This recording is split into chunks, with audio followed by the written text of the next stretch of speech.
Ladies and gentlemen, welcome back to A Drink with Crazy. What's going on, everybody?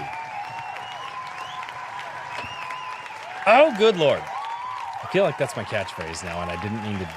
I just realized that now. Oh, I've done that so many times. Oh, good Lord, ladies and gentlemen, we have an absolutely fantastic author with us this week, highly recommended, by Blaine Lee Pardoe, and a man who I was going to go and check out, at least just kind of pick for my own which book I should check out from the starter book, and then I realized he has over 30 of them. And that's quite impressive. But before we go too much further, let's say hello. We've got Liu in the chat. Liu, if you would do me a favor, share this for me if you would, and let everybody know where to find us. And also, Mr. Declan Finn, how are you doing, good sir? I'm doing all right. It's Monday, so we're alive. Yeah. Yep. Okay. I don't hate Mondays as much as everybody else. But I hate Wednesdays as much as most people hate Mondays. Any particular reason? Yeah, it's the day that's furthest from the weekend. Makes sense. It's like I still have energy on Mondays from like the weekend, you know, the recharge, and it's like my battery it's like everyone's like, oh, it's hump day. Now it's all downhill from here. For me, it's like an uphill climb. It's like I have to do this for like 3 more days, because on Wednesday morning, that's how I feel, because I've got Wednesday, Thursday, and Friday I have to get through, and I'm just like, I don't wanna. But like Monday, I'm like, hey, I got my batteries are recharged, and then come Friday night, I'm just like, all right, cool. I have the weekend to look forward to, and I start to recharge then. I'm weird. I don't know anyone who isn't weird, so that doesn't, normal is just a setting on the dryer. That's awesome.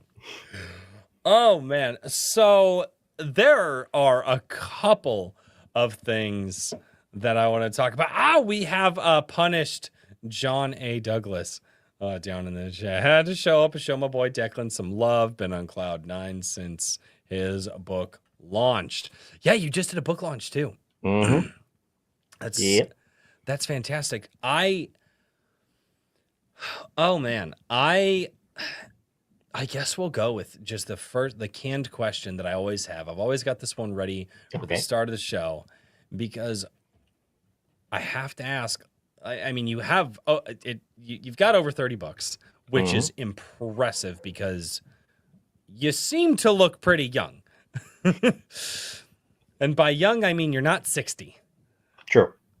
And one of the things that just really impresses me is that you're able to get this done. Where does all of this start for you? You obviously have a passion for prose. You obviously have a passion for putting out a plethora of different stories.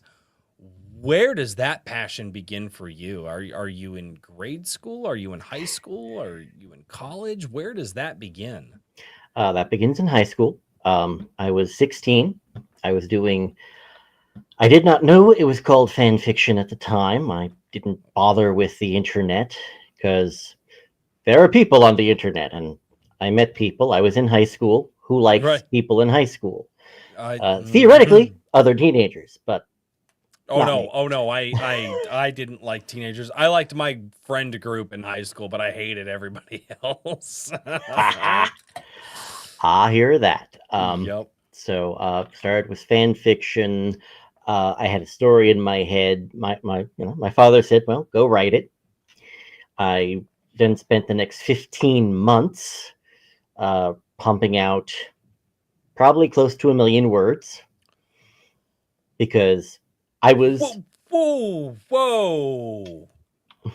1 million words in 15 months. Well, keep in mind, okay, 2 summers, so it's summer in high school, and what are you gonna do? Yeah, okay, yeah, that's and fair. Not to mention, as 16, 17, oh look, I can do 36-hour writing sprints, and I didn't know any better. And that's a marathon. That's a marathon. A sprint is A sprint is usually like 4 to 6 seconds. A marathon is like Yeah, but trust me, I miss those days where I could do 36 hours at a time. Nowadays I can't do 2 in the morning, and it's like, I read the stuff the next day. It's like, what did I mean to say here? Because this paragraph, just there are words, they don't mean anything together. The words are spelled right. Hey. Well, are they spelled right because of you or because Microsoft Word has the spell check? This is 1998. Okay. The spell check wasn't, automatically correcting everything back then. But by the time I was done, the thing I was doing fan fiction of, that was done by about book 2. I was on book 5, 6. Mm-hmm. So it's like, okay, well, gee, this was fun. Maybe I could keep doing this and make money off of it. Yeah, I should have known better. But anyway. Wait. Why couldn't you make money off of it? No. It's been a bit of an uphill climb, and we can get there later. But you're asking how it started. Okay. And how it started was after I started, I don't know how to turn it off. That's kind of the issue. So, like, where does the passion come from? The passion comes from, I don't write for a significant amount of time, i.e., a week, and, I start getting headaches because, I don't want to say the voices won't leave me alone, but that's as close as I can explain it without sounding like I'm a schizophrenic. I just tell people that my tinnitus drowns out the voices. It really helps. Well, now that I'm in Texas, I can work on the tinnitus. A few negligent discharges should do that. Right. John, just work construction for a decade and, be in a band for, 5 years around loud music. It'll come. No, for me, it's like walk into the range with the hearing protection not quite right, and it's. I always tell the joke that the joke that I have now is noise canceling headphones are just tinnitus enhancing headphones. And for those who get it, you get it. It's like, yeah. Oh man. Yes. Well, yes, for some people. Okay. Hi. But what's the joke? Well, for people I have tripped over on GunTube, it's OnlyFans is how you sleep at night because you have the fan on that drowns out the tinnitus. Fan's not loud enough, but yeah. I get it. It's fun. It's fun. You got to be able to make fun of it. But no, so you're working on like book 5 of like the fan fiction? That was the fan fiction, yeah. I made a mistake because, well, books are like 400 pages, right? So I have to get to, around 400 pages, right? Problem. I didn't know how they formatted books for manuscript. So I'm doing 400 single-spaced pages. In Word doc. In Word doc. Oh. So it's like, I have to get to 400, and I have to get to 400. So it's like... And what font were you using? Was it just the standard 11, 10? Yeah. How many pages was that? 400 pages, 5, 6 books. Yeah. So I probably did closer to, instead of 2,000 pages I thought I was doing, 2,200 pages, it was probably more like 4,400.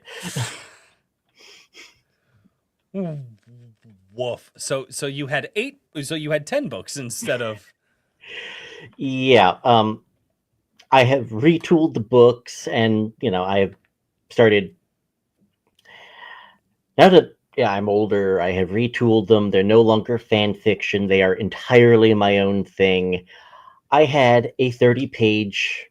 I was doing a lot of short stories and stringing them together and calling them novels. Well, I took one of the 30-page short stories, and it's now called Book 3. So, and I've got an outline that goes to like book 13 or 14. Goodness. Yeah. That's nuts. So you get into this in high school, Mm-hmm. and what happens after that? Because I mean, you have 30 books now, and I think if I read correctly in your bio, that you're just like, yeah, I've been writing for a long time, and now just all of a sudden decide to publish. Well, not all of a sudden. I decided, okay, well, you've got to have a real job, right? You know, who just writes? That was me being stupid and 18. So at least get a college degree, fine. So I was taking core courses to figure out what the hell I was, what goes with writing as a job. Answer, history. Ooh. Because that's where all the stories are, right? Thank God you didn't say journalism. That's another conversation. Hold on. You're just gonna wait. Do No, we need to sidebar here? Because we No, can come no. back to history, but we can sidebar on the journalism. One of my publishers, I have. Hold on, how many do I have now? Wargate is number 4. One of my publishers, he started as a journalist. A lot of it is sports journalism, and he also is a novelist. He's got some fun stuff. But no, I wouldn't go into journalism. I like being a real human. And thank you so much for accepting humanity. Yeah. So I like, okay, history. History is where the stories are, right? And I had a professor who taught his history classes like it was a bardic format. Granted, he was blind, so he found his way into the room. He sat down. He talked in this perfectly clear enunciation, perfect diction, and he would tell stories like, we're telling stories down at the bar, only it's, it happened in 1600. Okay, that's a cool history teacher. Bingo. That's... Yeah. William Griffin, may he rest in peace, but he was also military intelligence in Korea. Oh. He walked with a limp because he got in the wrong... He was in Algeria for reasons that he didn't specify, and he kind of got caught in the crossfire. Things like that. That's a great history teacher. Oh yeah, my best friend, who I met during this time, was actually in a conversation with him and cracked open a can of Pepsi, and Professor Griffin started, and he was like, "Sorry, for a moment I thought you were opening up a grenade." It's like, no PTSD here. But so yeah, history was where the stories are. And one particular subject I fell into, I wound up writing 5 books about, because I was getting a degree in history and some guy named Dan Brown was popular at the time. And trust me knowing actual history and then reading a Dan Brown novel do not mix. It's like, I was never a fan of book burning before until I read his books. Oh, no. So read a bunch of his stuff, went on, what I could best describe as an angry rant. While I was killing time by writing my master's thesis, I cranked out one very large book in 4 months that broke down into 3 books later on. We won't go into the other 2. One's an anthology, one's a history, blah, blah. Went for my master's, went for a PhD at a different college. That was the problem. because the PhD in history, I found, oh, look, here's where you get to make every joke about academic politics Oh and no. academia, and shoot me now. Not fun? Not fun. Okay, what was the most not fun? Please hold. Well, the pretension from at least two different history professors. One who looked like, do you remember Harry Potter? Yes. One was the divination professor. Oh my goodness, Lord. That was one of them. That's not a good history teacher. No, no, she wasn't. And the other one was just, oh, isn't Europe so wonderful? Why aren't you teaching there, lady? But that's a different conversation. But no, I I basically did everything but the dissertation Mhm. and said, okay, screw this. I don't really want to be here. I want to write books. And while my father is a professor, was a professor, may he rest in peace. But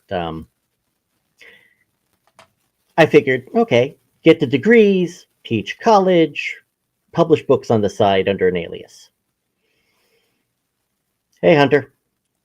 But so I said, screw this.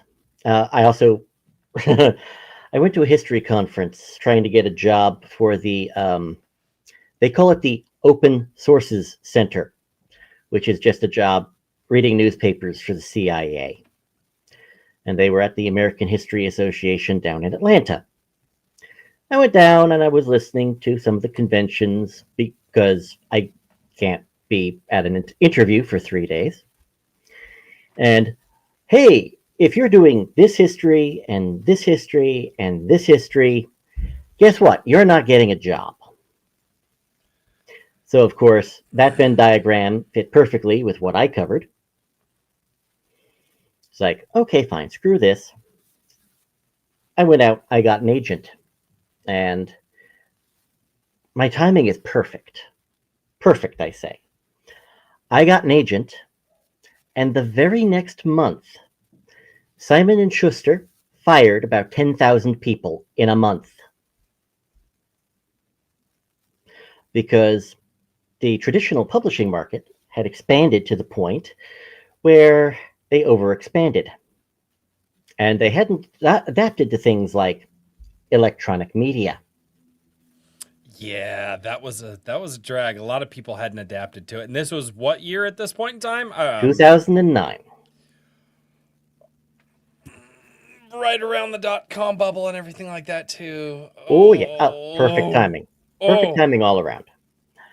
And Mm. fine, fine. After this one agent kept pinging the same company over and over because their acquisitions editor was in a revolving door position. So he could ping the same publisher, I believe, I want to say it was Daedalus. I'm probably wrong. He was pinging the same publisher no, not Daedalus, Doubleday. He was pinging the same publisher every month, and he was talking to a different person. Wow. Yeah.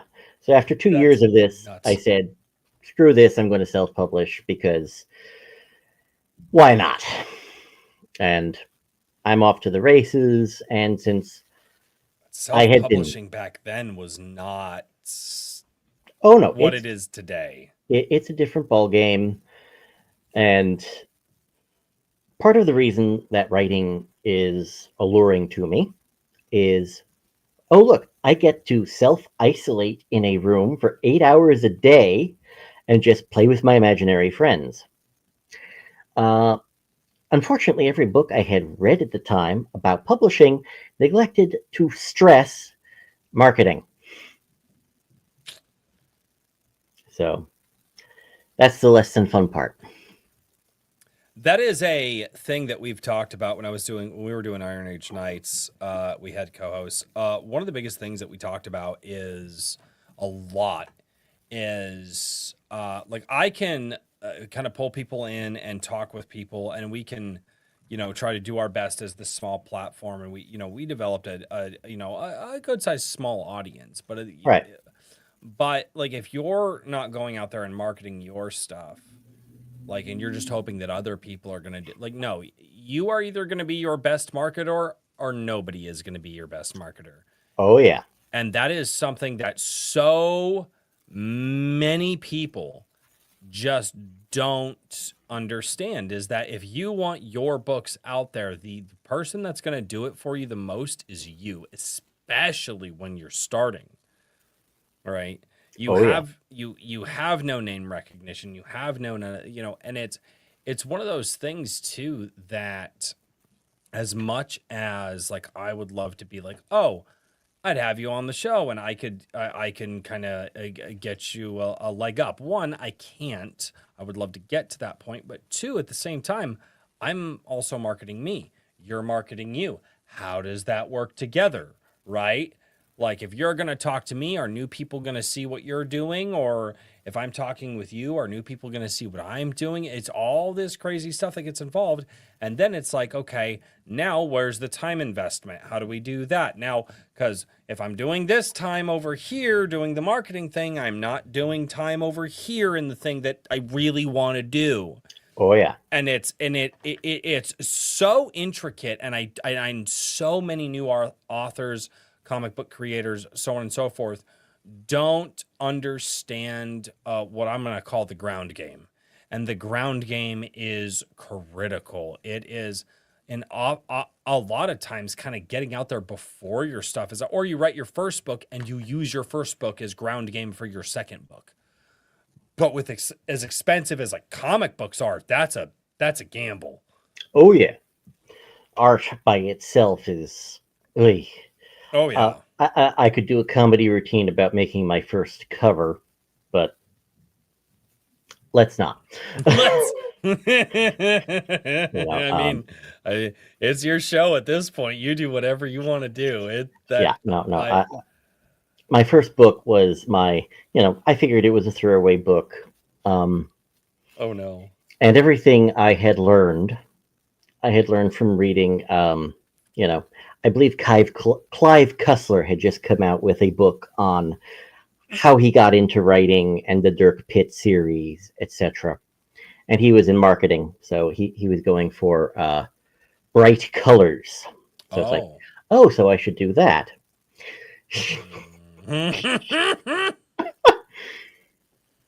Yeah, no, I shouldn't. Okay. Do you want to know why my channel colors are green? Go ahead. Okay, so my buddy and I started this. We started this, the channel's like 6 or 7 years old at this point. When we started this, we were covering like, a lot of pop culture stuff, news, sharing opinions.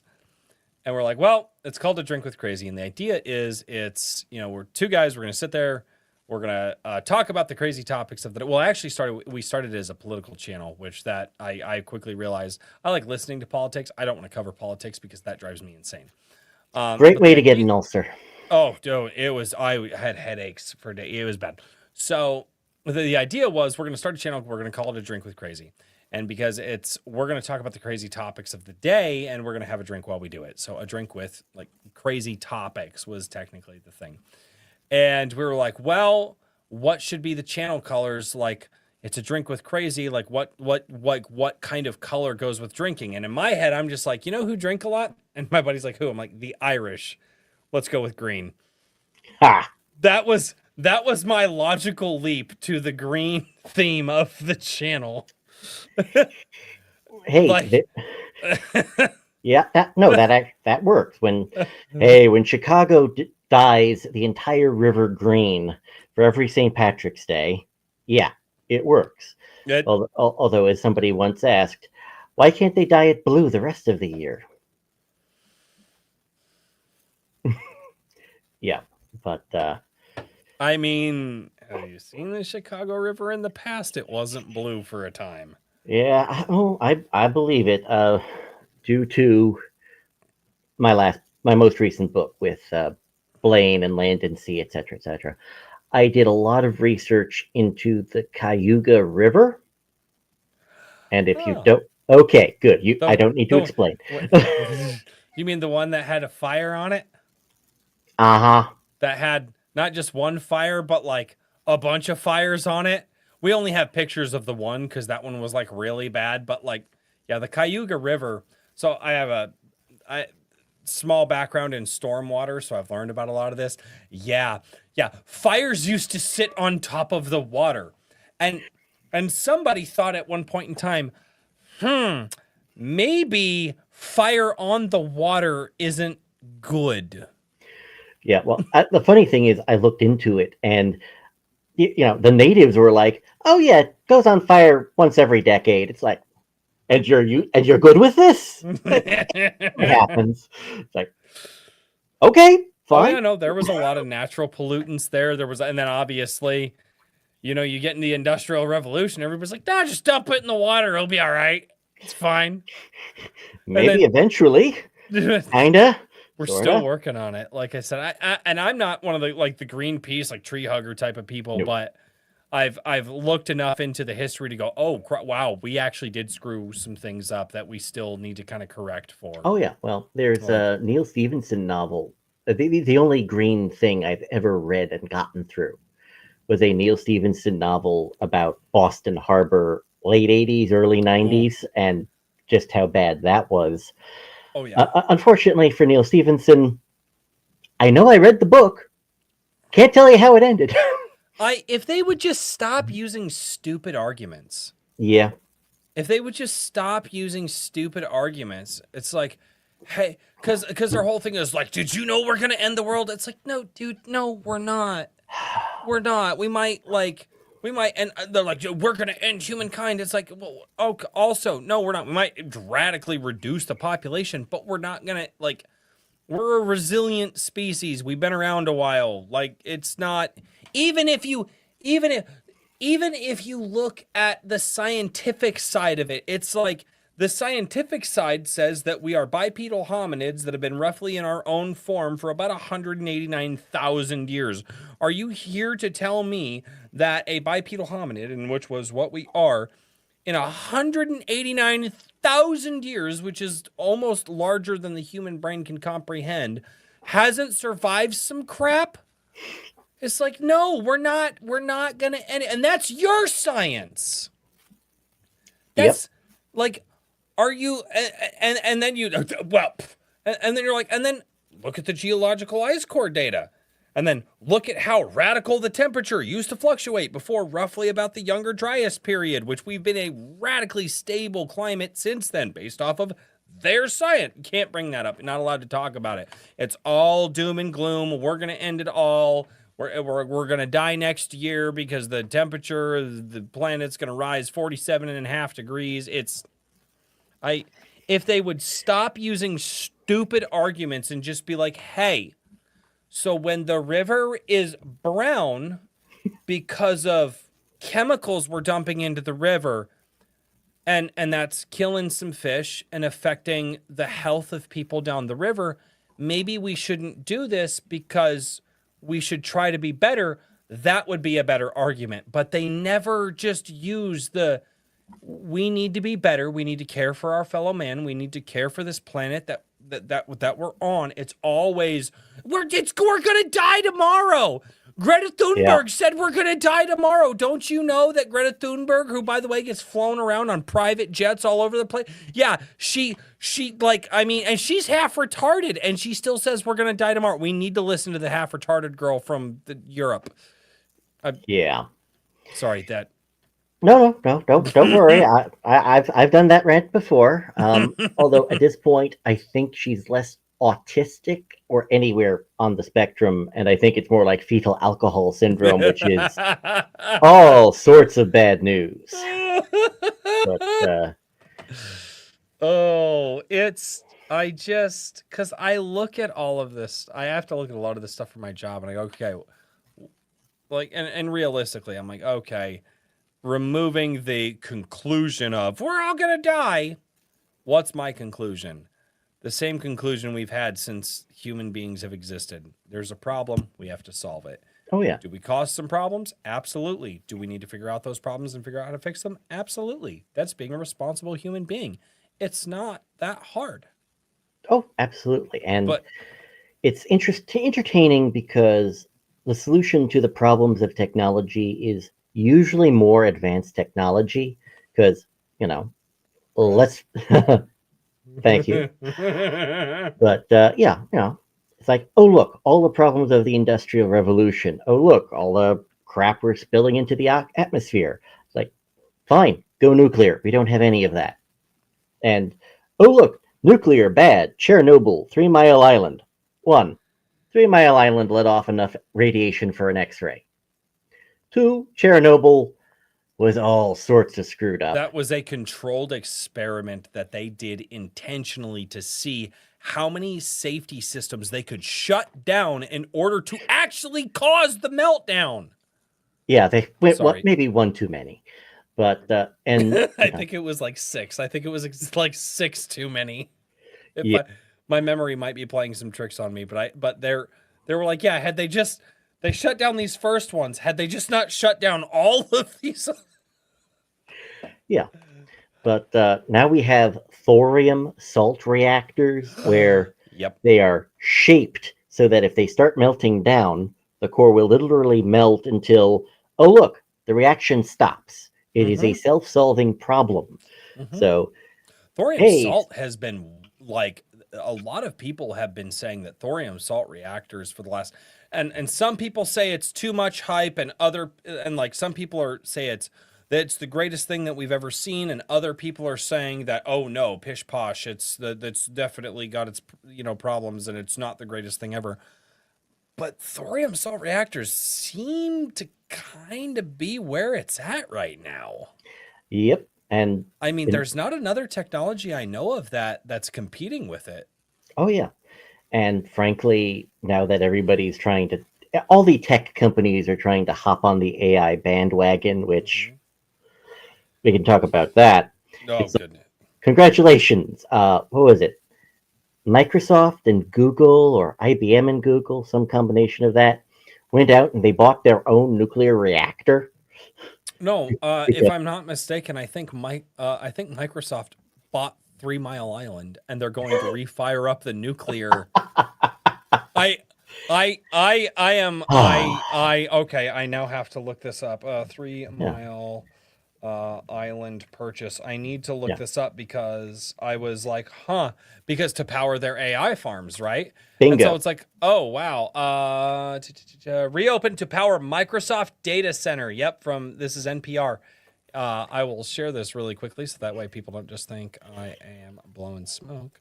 Yes. But yes, we've come full circle. We've come back full 3 Mile circle. Island. Yep. 3 Mile Island nuclear plant will reopen to power Microsoft's data centers. Yeah. Yup. And it should produce enough electricity that the government should probably be like, hey, Microsoft, can we use that for some power for our people? Because, that would be cool, but the government's not going to do that. They're evil. Anyway, moving on from that subject. Yeah. So, but yeah. I love that tangent. That was so good. We're gonna get along so well. We're gonna get along so well. But I am sitting here staring at just a plethora of different series from you. Yep. And okay. I need to know because I'm sorry. I heard Christian author, and I'm gonna be honest, did not get that from here. Don't get me wrong, the book covers are great. I love them. But I was like, how Christian are we getting with the red-haired woman and the dark-haired man? That's very interesting. Hellspawn. I'm like, all right, I can see it. I can see Christian author. Hellspawn, totally get it. Then we get this, and I'm just like, And then there's some other things. Yeah. But also, it's like, don't judge a book by its cover. It's like, well, I'm judging. I'm gonna judge book by its cover. Oh, trust me. Back in the sands of time. Um, I had a publisher named Silver Hey, Empire. hey, I don't- chat.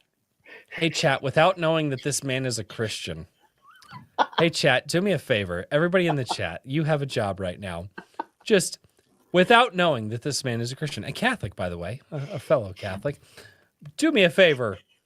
Judge this and tell me what you think about just the honor at stake, love at first bite 1. Chat, I want you to give me your unabashed. What do you think is going on in this book? You've got to forget he's a Christian and he's a Catholic. You've got to forget this. Chat, go for it. Anyway,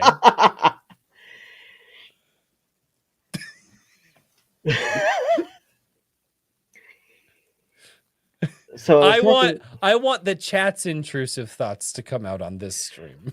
Oh, so many intrusive thoughts there. You can tell it's stock art for some part. Cool. Okay. Oh, goodness gracious. No, I pop those up just to highlight the chat on screen. Oh, sure. So, yeah. But, no, that's part of the problem with Grease fans. So many thoughts about Scientology, but I don't want a rattlesnake in my mailbox. We're gonna get along so well. So my point to this whole thing before I got, because you had the St. Tommy NYPD, which I actually saved the first book, because I think you commented a few times in the past on Comic Shop Wednesday, or once or twice, I don't remember, but I do remember I saved it in my Amazon wish list because I saw it the other day. Because I still go back through. I'm like, oh, what books do I want to buy? Because I'm gonna start buying books, and if I just set them there in front of me, it will bother me bad enough that I'm just like, I need to read these. But you have St. Tommy NYPD, Love at First Bite, White Ops. You're working with Blanley Pardoe. You are not just what seems to be a single genre writer. You're covering quite a few genres. Oh, yeah. You're tackling quite a few different things. And I want to ask you 2 questions here. The first question is, because most people are very singularly focused in what they're interested in, right? They have their nerd focus. They like that. I feel like you're like me, where you're just like, I'm a nerd, but a bit about everything. I like me a little bit of video games. I like me a little bit of comics. I like me a little bit of this, a little bit of that. And you're focusing on quite a few different genres, first of all. So I want you to answer that first. How are you tackling the multiple different genres and making them feel different? 2, where do we start with Declan Finn? What's the first one? If I'm going to go to Amazon tonight after the interview, which is the first one that I pick up, and you go from there, I'll let you answer either of those questions in whatever order you want. Let's start with handling different genres, because I am a multi-genre writer, because I'm a multi-genre reader. You know, I grew up with a lot of Baen books.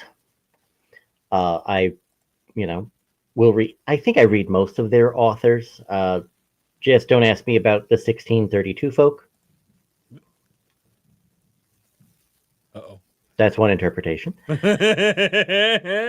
And my fan fiction was originally science fiction, so I started there, which is hilarious because I go into the nitty gritty of science. I start going blank, so it's like, how can I throw in explosions? And a lot of the books I feel my way through.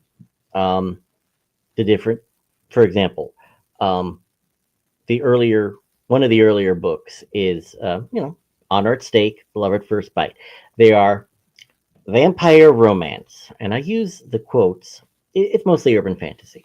However, that's been subsumed by a romance genre. So my original publisher went for well, what do the covers in the urban fantasy genre look like? And if it's not Harry Dresden, they look a lot like what you just saw. Oh, the So, Dresden Files. yeah. My wife loved the show when she was younger. She actually really loved the Dresden Files show. Okay. That's Well, why I know of it. I'm not like that wasn't like some super big brain. I'm like, oh no, like yeah, my wife wanted to watch it. I watched an episode 2 with her this oh, years ago. you do know it's based on a book series, right? I knew that. Okay, just check. No. No. I did know that. Actually, I will say this. One of my favorite shows of growing, and they only did 2 seasons. Pissed me off. And I've sadly heard that some people are like, well, the books aren't that good. But Legend of the Seeker. Do you remember that show? I actually read the Terry Goodkind novels first. See, and I would like to read the novels because of the show, because I loved the show so freaking much. Yeah. I actually thought that the villain Darken Rahl was, in my estimation, a perfect villain. And Oh, you're going to love the books then. because, again, he's this smooth, suave, aristocratic, utterly violent, just completely hedonistic type of person. But in public, he gives off this thing. I will never forget the scene in the show when he's sitting there. His captain did this thing that was wrong, and he's like, oh, it's okay, it's everybody makes mistakes. It's this scene where it seems like he's doting on his captain and everybody makes a mistake, and he reaches out to shakes the captain's hand, and he comes up with a knife and he cuts the captain's wrist and bleeds the guy into a bowl that he uses to like magically like talk to people other places. And I was like, this is the perfect villain. Oh, yeah. Because everybody is utterly terrified of you, and yet in a single sentence you can dissipate their fear and gain their trust back, and then murder them in cold blood. Oh, yeah. I remember that from the show, and it's the Sword of Light series, correct? Is that what it's called? Hold on. The Sword of Light. Sword of Truth. Sword of Truth series. Sorry, but I've always wanted to read them because of that character, and I'm just like, and that actor just did an awesome job. Queerer than a $3 bill, but like he did a great job. I heard him talk for the first time, and it was just like, oh my god, like you're way gay. Oh, yeah. And if I recall correctly, he is actually from he's also from Lord of the Rings. Do you remember, the dwarf was breathing so loudly we could have shot him in the dark? Him. No way! I believe that's the same actor. No. Okay. No. Hold on. Hold on. Now we're searching. Check. Oh, that makes me happy. You can probably search faster than I can. You got typey. You have typey fingers. Seeker. Yeah. There you are. Huh, Craig Horner. I wonder whatever happened to him. Anyway. Craig Parker. Yes. Yep, Haldir, Lord of the Rings. He was Haldir? Yep. You're freaking kidding me. British actors can act. Oh my god. Are you freaking kidding me? He was freaking Haldir. His scenes in Helm's Deep were unreal. Yep. I get, oh my god, because that's insane oh man, my nerd brain just tripped out on me. Dude, that scene when he comes up to Aragorn in Helm's Deep, and his one line is, we've come to honor that allegiance. And you're just like, oh, God, he's such a good actor. That's wild, because he was older when he did the Legend of the Seeker. Yep. Maybe about 10 years. Huh? Maybe about 10 years older. Yeah. Oh my gosh. Sorry, I did not mean to deviate from your books and stuff like that, but Not a problem. you mentioned the Dresden Files and then the television shows, and I do this. I will always bring us back. Oh, you make me so happy right now. That is, and now I see it in my brain that I had no idea. That's probably why I loved that show as much as I did, because, well, and just the acting was really good. Moving back to your books, and Oh, obviously Honor at the Don't Stake. worry. We Love it. can actually hold off for a minute because, Uh-oh. to be honest with you, I honestly thought Craig Parker for a while was Jason Isaacs from Harry Potter and Star Trek Dumpster Fire. Malfoy the Elder. Oh, okay. I thought there was a lot of overlap, and it's like, no, there's similar profiles, but one's British, He's one's got New a different Zealand. jaw structure, Malfoy. Yeah. That he a lot thinner. Yeah. Yeah. Yeah. But no. He's a great. I need to look up what else he's been in, because that blows my mind, because he's absolutely phenomenal. Right. Know, Right. We're nerds. We don't do the same. Anyway, moving right along, which is funny considering our conversation to start with. But where the hell were we? we were talking about Honor at the Stake. You mentioned the Dresden Files. Oh yeah. No, the book covers are like that because, well, that is what the genre covers looked like at the time. But no, I took one look at it and like, can we have some explosions, some fire, anything? My wife, after the publisher fell apart for reasons mostly COVID, we inherited the stock art. And my wife is a little bit more graphically inclined than oh my God, I cannot do that in this light. Hold on. Yep, yes. There you go. Less glare. Hallelujah. It's all about angles. It's all about angles. Like, it's amazing what happens when 45 minutes passes. But yeah, it's like, this at least has, well, evil dinosaur. Right. Wait, you're giving evil dinosaur? I thought that was just a regular skull. Hold on. For people who have read the Dresden Files, quick spoiler, this book takes place in Chicago. There is a shootout in the Chicago Museum. If you've read the Dresden Files, you get that joke. Interesting. But no, when I was doing the vampire romance, I decided I was going to have vampires make a little bit more sense, because I was a dual major. I got a degree in history, and I got a degree in basically Catholic philosophy. My father was actually a PhD in Thomist philosophy, so he followed Aquinas. And I applied a lot of Catholic metaphysics and Aquinas to vampires. So it's like, now you're up into my territory. It's been a long time, but at one point in time in my life, I was actually looking to go to seminary and specifically study on the Thomas Aquinas. Hey, you and Clarence Thomas. I actually heard recently that he had been in seminary for a while. I didn't.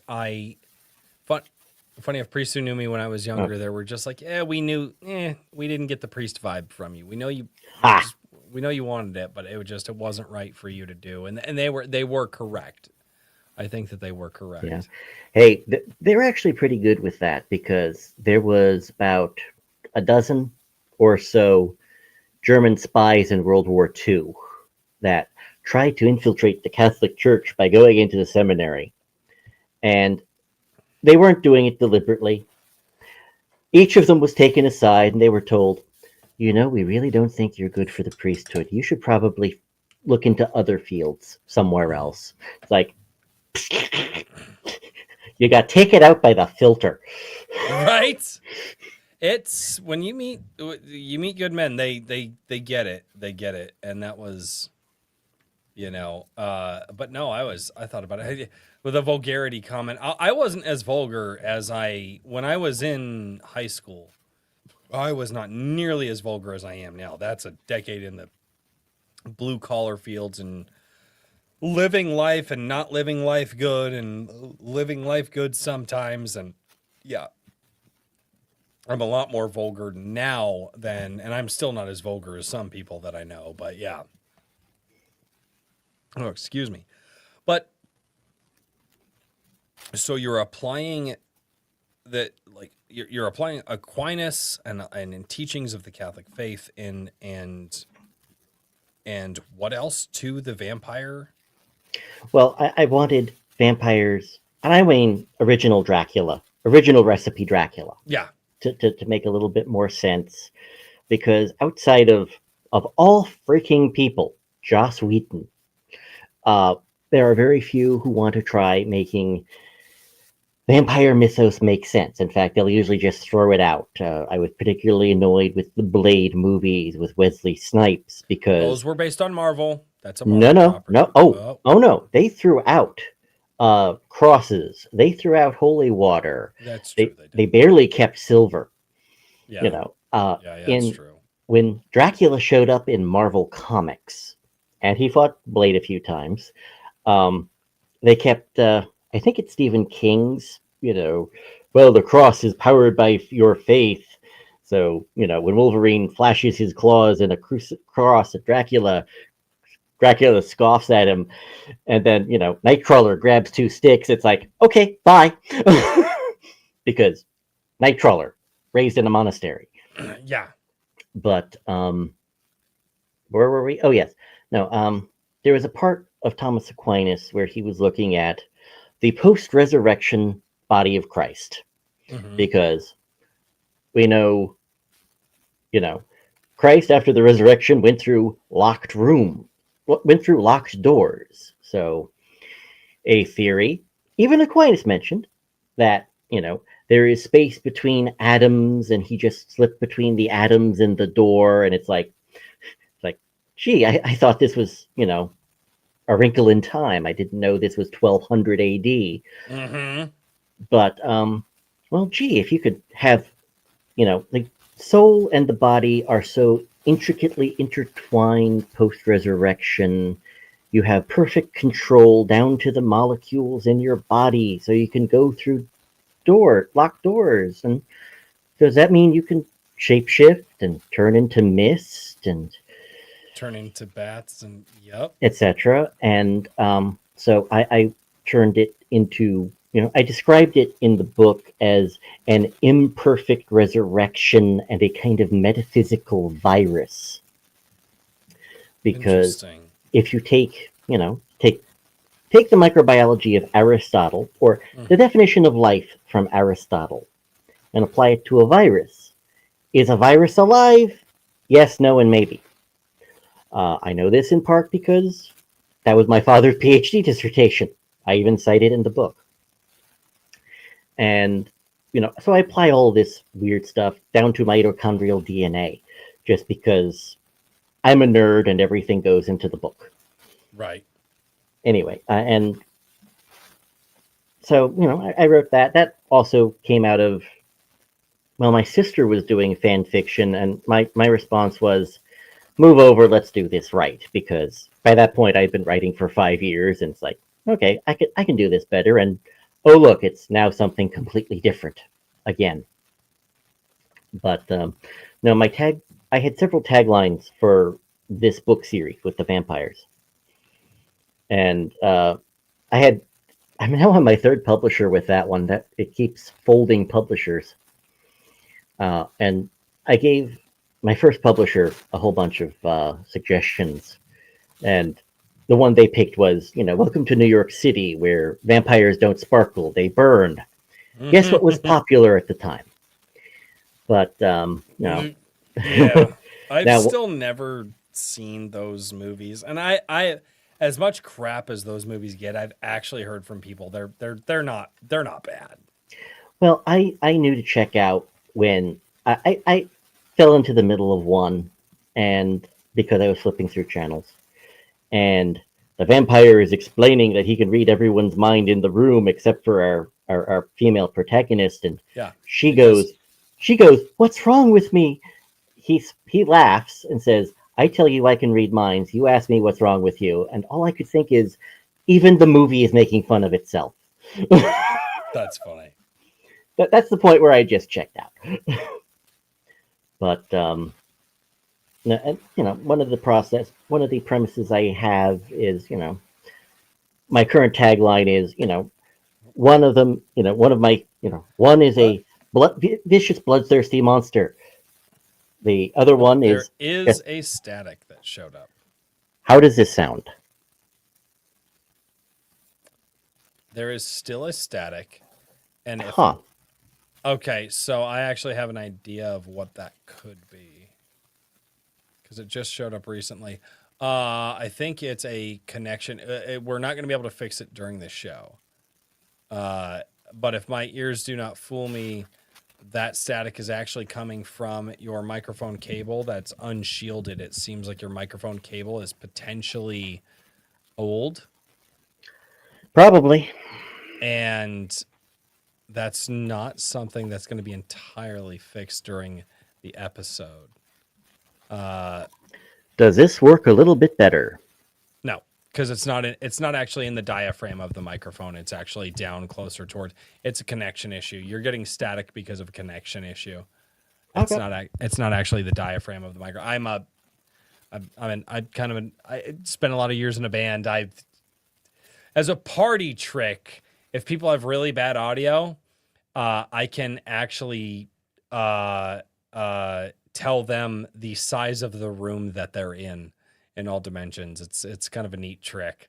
And people are like, "How do you do that?" I'm just like, when you're around audio as much as I've been in my life and dedicated your life to it as much as I have, you start to realize, oh, that's what it sounds like when a room is this big or this tall or that wide, or what kind of floor it has underneath it, and how different echoes work off of different walls versus, believe it or not, the echo off of drywall sounds different than the echo off of hardwood. Very, very different. So, yes. How does this? No, sorry. Whoa, that's much worse. That's much worse. I would take the static over that. Okay. 1 second.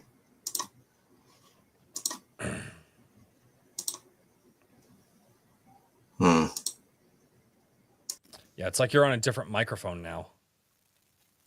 Better? Yes, just pull away a little bit more. There you go. Just checking. I Yeah. tried switching to the camera microphone, and it's like, okay, Yeah. this thing is like 10 years old, so time to No, totally fine. Actually, the static seemed to go away, so I wonder if it's a power situation. who knows? It might Anyway. come back, though. We'll see. But no, you were asking about genre hopping, basically. And Right. I'll give you for example, Hellspawn, St. Tommy NYPD, Book 1. Mhm.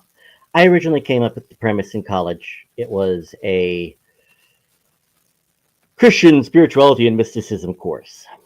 And they were talking about wonder workers, Mhm. bilocation, smelling evil, levitation, slap a cape on you, and you're a superhero.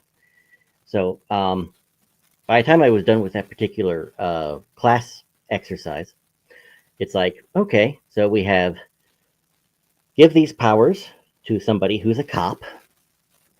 And obviously, if you have a cop who's a saint, Mhm. we need to have his adversary needs to be a possessed serial killer. Book 1. And it's supposed to be urban fantasy. My publisher wanted that particular concept when I bounced a few IPs off of him. And I'm going through the book, and somewhere in the middle of chapter 3, it's like, this might be a little messy, because I had used a murder method that is a particular medical procedure. And it's like, yeah, this is going to be horror. And I told him this, and it's like, yep, it's going to be horror. So, not a problem. So it's like, ta-da, horror. And it just turned out that way. And it's less, and I don't even like horror because most of it is just slasher with Yep. just so many disposable idiots. Horror has lost its meaning in the modern day. It really has. Oh yeah. Yeah. I think the last one that tried was the first Halloween film, but I like that from a technical aspect. Oh no. With a lot of the behind the scenes stuff for well, this is how we did this and all the tips and tricks, because that was like a zero budget film. And Right. I think they quadrupled the budget just by hiring Donald Pleasance. Yeah. He was the psychiatrist. One of the things that, when it comes to horror, and guys, I do apologize about the static. I'm not sure where it's coming from. But one of the things about horror, one of the things that truly freaked me out when it comes to any sort of horror was actually an episode of the television show Supernatural. And it was actually not an episode with any of supernatural beings in it.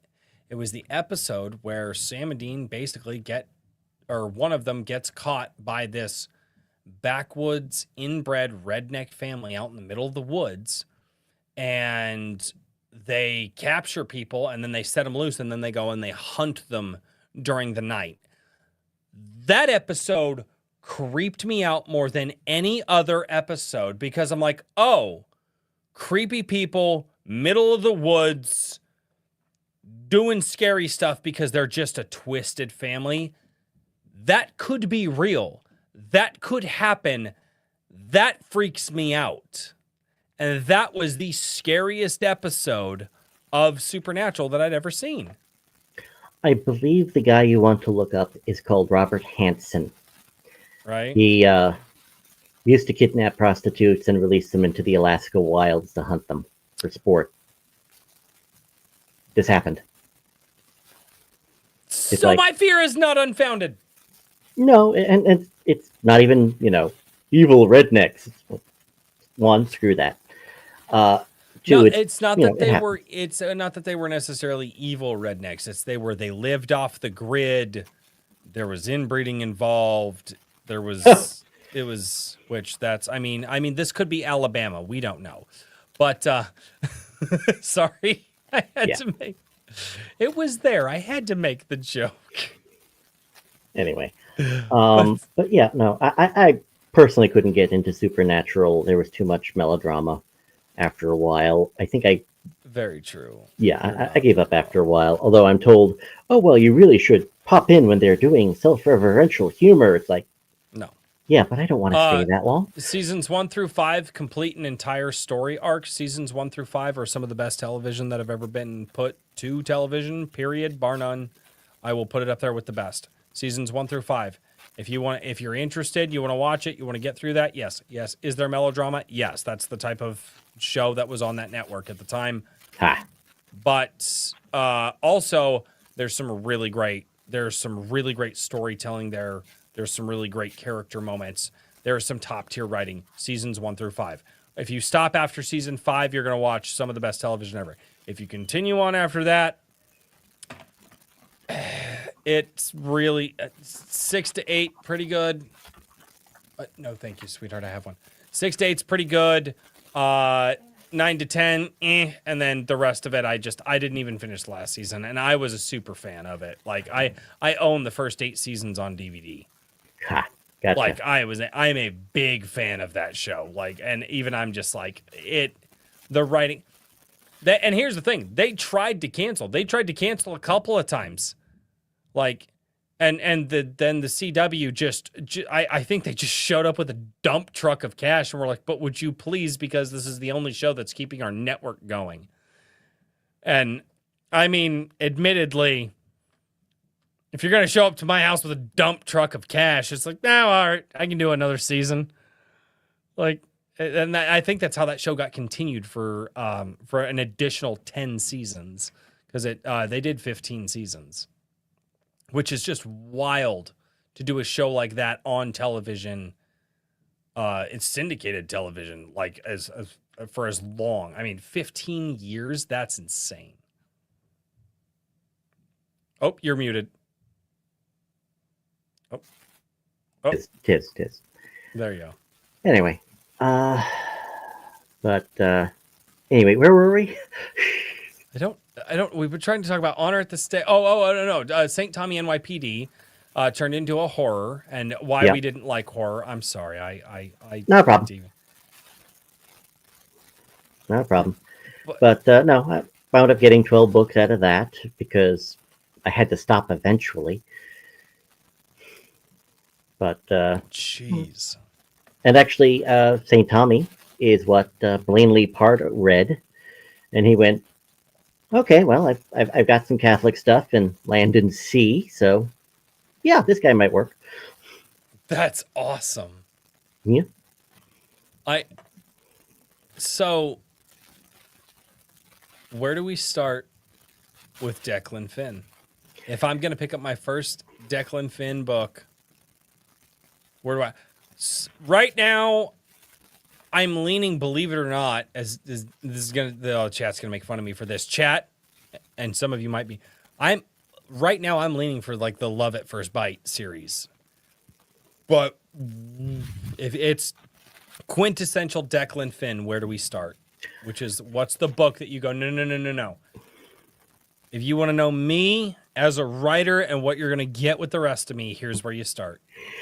That might be the St. Tommy series, because that's where I developed a lot of. It's less shoot 'em up and more blow 'em up with grenades, but that becomes a lot of my books after a while. You take the vampire stuff if you want, and nice, but you can take the vampire stuff. First half is character development and interpersonal drama, and then the second half is explosions and gunfire. Oh, I'm down with that. I do like that. So, do a werewolf book? Book 4 of that one. I've always been partial to werewolves. I think werewolves are badass. Yeah. Actually, I have a werewolf recurring character in book 2 of that series. But I did something a little bit different with lycanthropy. But it's more, generic. It's more shifters. But okay. I decided to make fun of, you look up any book of mythology, you're going to get psychology after a few pages. Mm-hmm. So I decided to make fun of the psychology aspect by going, oh, well, werewolves are just a reflection of the id and blah, blah, blah. So it's like, okay, fine. You get bit. You don't turn into whatever bit you. You get bit. You turn into whatever animal reflects you and your dark side better.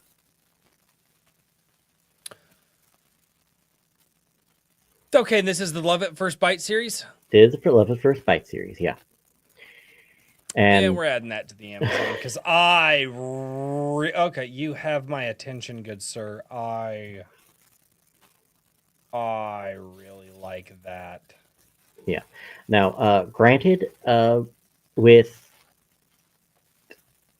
my series, there's a lot of overlap because, as far as I'm concerned, yeah, the supernatural isn't technically fiction. Right. So there is. Why? Can I not get it on paperback? Oh no. We can talk later. The current publisher, Three Ravens. If you write into them,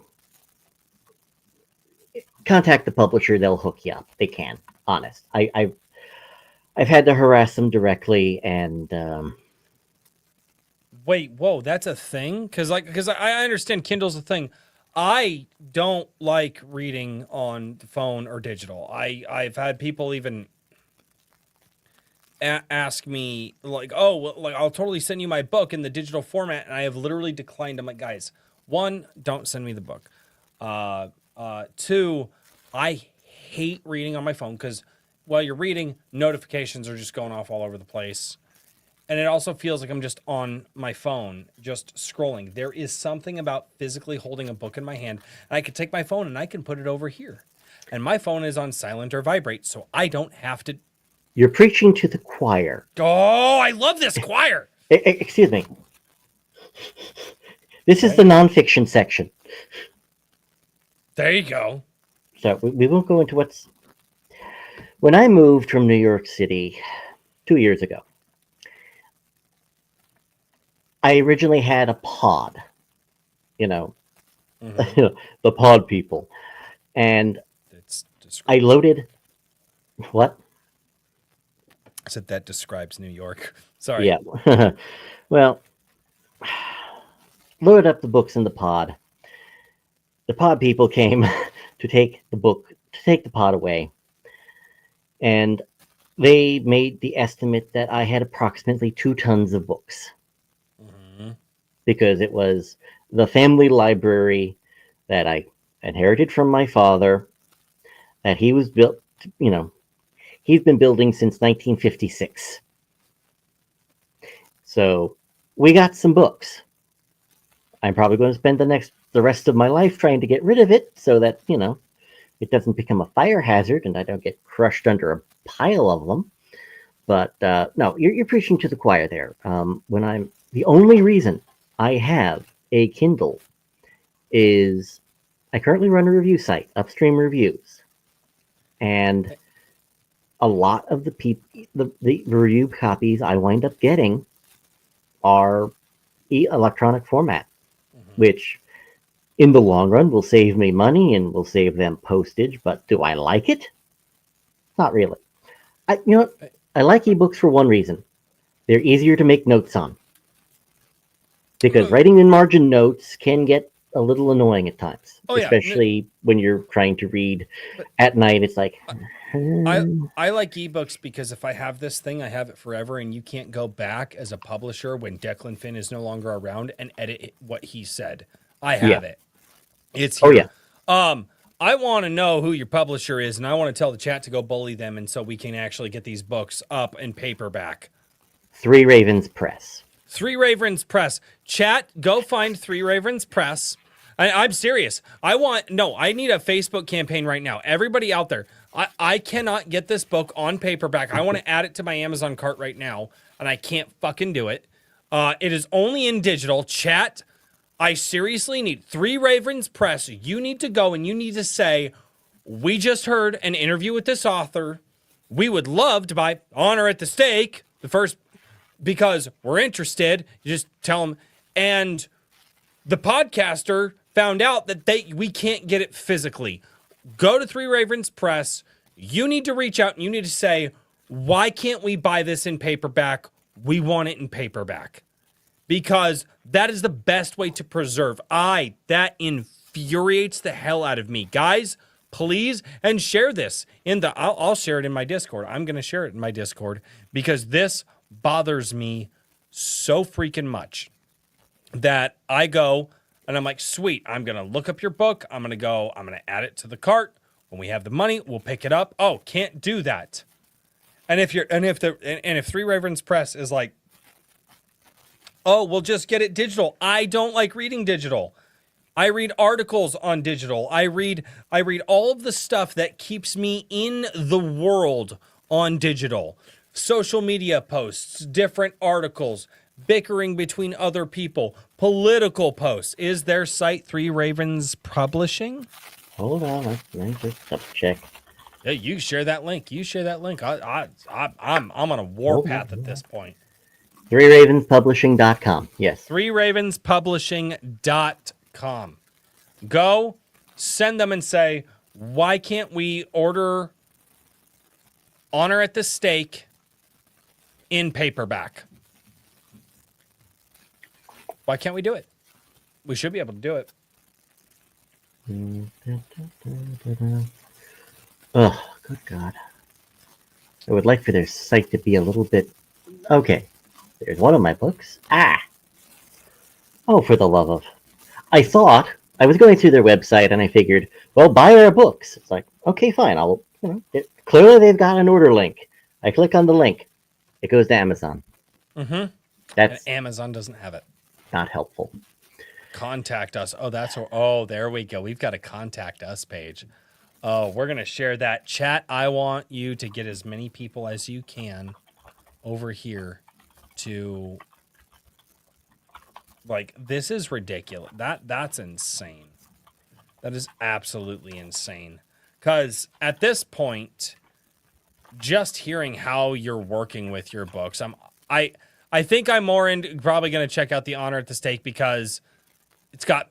I grew up on melodrama with explosions at the end. I grew up on Supernatural. Honor at the Stake kind of sounds like it's got that going on. I think I'm not going to lie. St. Tommy NYPD is maybe... That's a maybe for me, but I think... And then obviously you just released Necromancer as well. And then you've got like Till Death Do Us Part. You've got that Pinup Noir. You've got Beast Hunt. You've got quite a few things here. Well, some of those are anthologies. And I make sure that if a series has a short story, I make sure to put it into the series on Books to Read. But no, the vampire stuff actually crosses over with St. Tommy, mainly because I had fans going, so when is the crossover? When is the crossover? It got to the point where I just wrote a book and called it Crossover. Because so now I got to read both. Damn it. I don't. All right. Fine. Fine. I'll do it. But I need them in paperback. You can get the St. Tommy stuff in paperback. You can get, hold on. I have. Hold on. Okay. Because this is technically not part of Honor at Stake. It is a sequel series that I self-published. So this you can get in paperback right now, but again, it's a sequel series. But wait, so I need to know the rest of the series. It helps, although I've had some people jump straight into this book, and it's like, I'm not entirely certain what's going on, but I love this. It's like, okay. I'm not that guy. I need to know what's going on. I'm not that person. Yeah, I'm going to need to know. Okay. I do have a question. Go ahead. Okay. Give me, I am the type of person that say the quickest way to win me over as a reader is I have 4 children. My oldest is 13. I have a son who's 12. I have a daughter who is 11, and I have another daughter who is 9. If I'm going to pick up, let's just say the first St. Tommy and the first Love at First Bite, where are we on ages? Are we PG-13? Are we... For Love at First Bite, I originally tried to make them young adult. Problem. I was the weird kid who, when I was 10 years old, I read Jurassic Park. Okay. So my idea of what's young adult, I got reviews with, wow, this is terrifying. This is a great horror book. It's like, it was supposed to be young adult urban fantasy. So I now granted, I have heard some stories about young adult, which I wouldn't give them to anybody. I agree. But, no, I kept the language relatively in check. Oh, see, now, one of the reasons why I go vampire romance. Don't get me started. Well, no, but I mean, for me, like Dante's Inferno, like I did that in high school. Like, yeah, I don't mind. I don't mind some violence. Do we get into gore? Do we get into like sexuality or smutty stuff? And where's the language at? Keep in mind, I am also a blue collar worker. My children have heard it all. I just like them to hear less of it in the books. But like, I don't Okay. mind romantic scenes, not as long Oh. as we're not going into the nitty gritty. No, I the nitty gritty is so boring. I agree. I can't write it. I can't read it. It's like, Yeah, anyway. but I don't No, mind. there's. I put in. All right, I'll give you an example. Saint Tommy, Hellspawn. I put in some of the most horrific crap I have ever put into a book. However, 90% of it I described in means that are so clinical. When I mention to people who, they cringe at a lot of stuff, it's like, well, in Hellspawn, did you notice this? Did you notice this? Did you notice this? Mm-hmm. And they said, where was that? So sometimes just being clinical is a great way to avoid a lot of stuff. That's awesome. But with the Honored State books, you can definitely give to I would definitely say you can get away with young adult.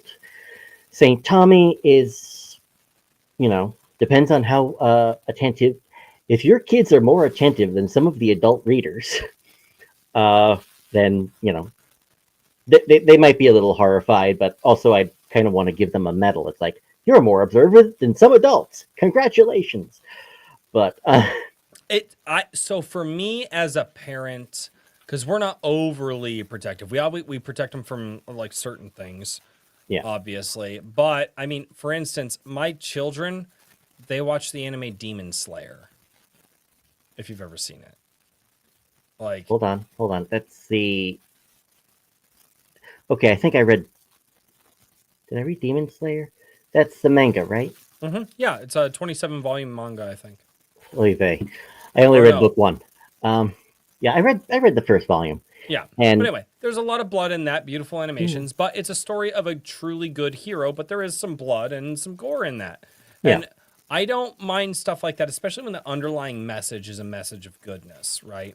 And I don't mind a lot of things. I can deal with some curse words. I Yeah. I can't deal with is like overly sexual scenes. I No. cannot deal with, especially if we're going to get to describe, like get really descriptive with the gore and stuff Yeah. like that. And obviously, if it's just conversations that people naturally have, well, those aren't going to be naturally lusty conversations because that only happens in a certain genre of book, and they're not. Yeah. Yeah. But no, I don't do, like I said, I use air quotes around the vampire romance because one, I have way more explosions than most romance novels, and two, while I set up the couple in book one, nothing, and I mean nothing happens until book four, and the thing that happens in book four is some making out. I'm honestly good with that. That seems very fine. Yeah. But really quickly before we go, we've got some questions here. Go ahead. At the end, and from Brian Sanchez earlier in the show, he says, I got a question for Drink Crazy and Declan Finn. What are your favorite 70s and 80s horror movies? You want to go first, or should I tackle? Mine's easy. I'm not a horror fan, so I've seen horror movies. My problem is since I was a very, very little kid, I have always had nightmares about like my close family and friends being like murdered in front of me, and horror movies only make those natural nightmares that I have worse.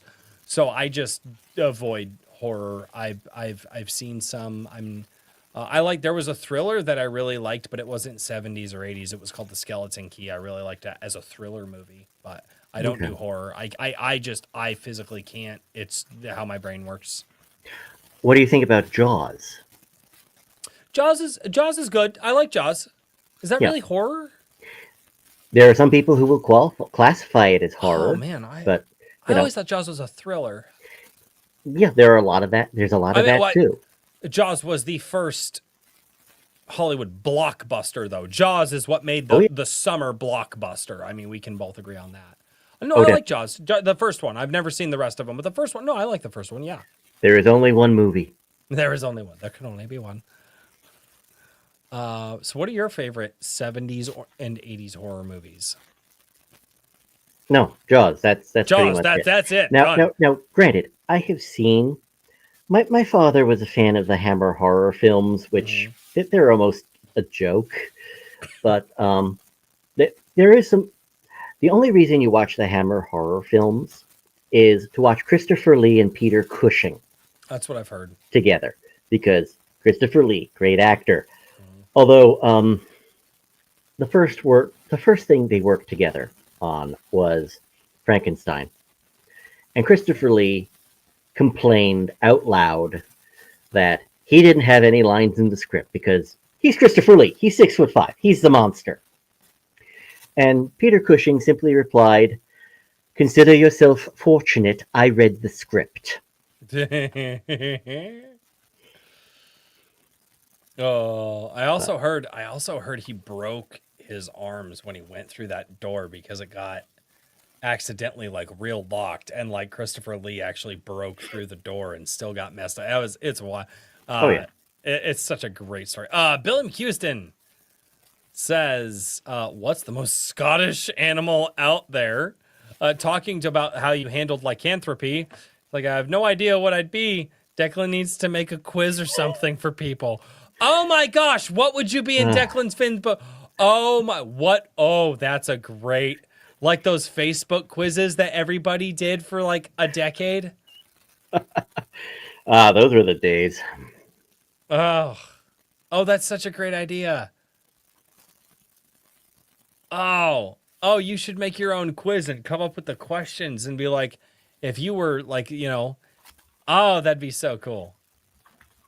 What is the most Scottish animal? What is the most Scottish animal out there? I feel like, wouldn't it be a wolf? I know, because the werewolf comes from Irish and Scottish background. Like, it would be the wolf. Like, you would probably be a werewolf. I mean, if you're basing off of that, Bill McHouston. Yeah, I was just listening to a thing the other day about where the different legends of like certain things come from, and like werewolves were Irish and Scottish. Oh yeah, like that. That's the whole origin of them. You want to be technical? They've also got a variation of blood-drinking fae in Irish mythology, so they've also got vampires. Wild. But then again, almost everybody has got some kind of blood-drinking, undead, supernatural beastie. And the what was the one that I thought was really interesting? They were the prankster ones. They weren't Puka. Yeah, they were the pranksters. They didn't like steal or kill or super violent. They just like moved crap around and steal socks. Yeah. That's right. They did steal socks. Yeah. I believe the movie you want is a Jimmy Stewart film called Harvey. Okay. Where his best friend is a 6-foot invisible white rabbit. That's awesome. And it's a puka. They say it in the play and the film. That's awesome. So, Declan, it has been an honor chatting with you tonight, talking about your origin story, how you wrote, some of the things that you're interested in, where some of those came from. Chat, you need to go bully Three Ravens Publishing and tell them that we want the paperback versions of Honor at the Stake, because I'm interested in that. I like me some vampire stories. Declan, do you have anything else to say to the chat before we exit? I think that's quite enough. All right, fantastic. Now don't mind the chat as we play the outro, because they're gonna be like, "Oh, we can still hear you." They're liars. They can't. It's fine. They can't. Oh my goodness, dude! It was awesome to sit and talk with you tonight. Same here. Such a blast. Oh man. Yeah, go to the Contact Us page over at Three Ravens Publishing and say we would like to purchase the paperback version of Declan Finn's Honor at the Stake. Why can't we? It's not on Amazon. I want you guys to do it. Share it with everybody. Go on social media, please. I actually need enough people to do this so we can get paperbacks. It would be hilarious if the publisher reached out to you tomorrow. That would be so funny. Yes, and it's going to start with, there's a demand for you all of a sudden. There's a... That's so freaking Oh. I know you. Shut up, Hedge. That's what I call Herman P. Hunter. Ah. I call him the Hedge. That was a. I don't even remember how that started. Okay. That is old channel lore, and then we just started calling him the Hedge. Ha. And at one point in time, he changed his icon to look like a hedge with googly eyes. It was a weird time on my channel. It was very weird. But, ladies and gentlemen, thank you all so much for tuning in and hanging out with myself and Declan Finn. And as always, until next time, cheers, everybody.